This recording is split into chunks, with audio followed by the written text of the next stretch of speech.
each day we went to work, it was something different. That's what I liked about it. A lot of jobs you work, you do the same thing over and over and over, and it gets monotonous. But the fire department, every day was a different day.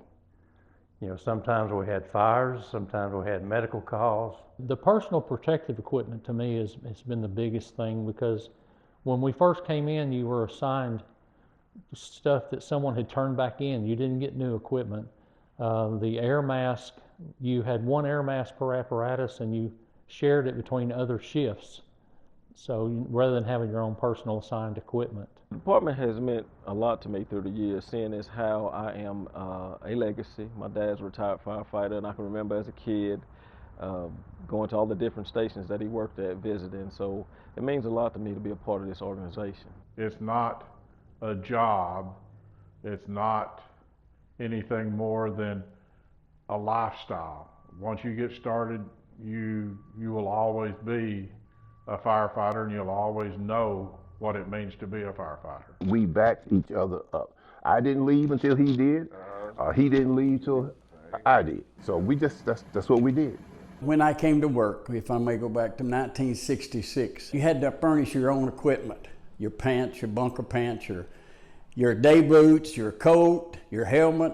And so it just so happened that Chief Jett, assistant chief at that time, he was there, and he said, well, I'll tell you what, I'll sell you a pair of turnout pants for $10. So, but the only thing about it, he's 6'3", 6'4", and his shoe size was about 13, mine's 10. So it was interesting, to say the least, once I'd get up at night and try to put those bumper pants on. Another big fire was the Virginia building downtown. I was on that when it was like a third alarm fire. And I was pumping, and I was up there by the Hunter Art Museum, and I pumped almost all night. I was pumping into one of the ladder trucks and stuff, and the water company would come by and check my gauges and say, "You got enough pressure?" I said, "Yes, sir, got enough pressure." And we watched our oncoming shift the next morning coming in to relieve us out there. So we spent the whole night out there. Some of the big memories for me were second and third alarm fires downtown. I was a ladder man. That means I worked on one ladder, and we had to raise, it was a restaurant across the river on North Chattanooga. We had a fire there, and we had to let the ladder up.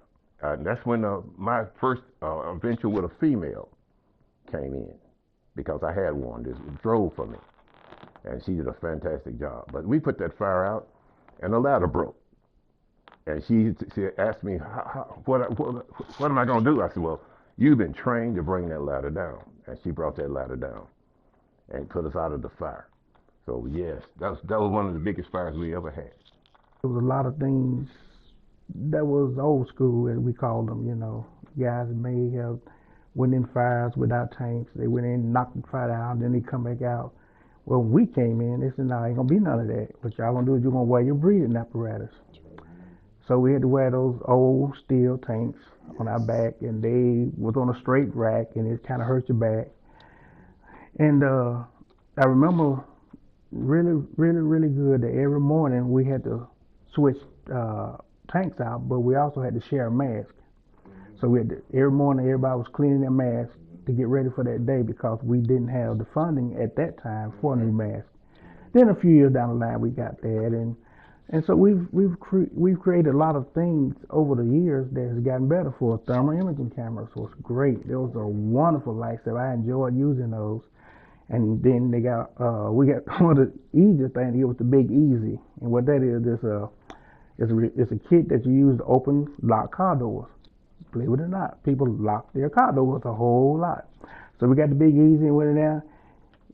Back in the old days, it took us 30 minutes to fish wire around trying to get a hold to the thing, catch it right. The Big Easy, 5 minutes. The squad would come in, pump it up, stick the wire in there, pop it, and be on their way. So vaguely, you know, we had some great changes to come along. I'm grateful that I was able to be part of it.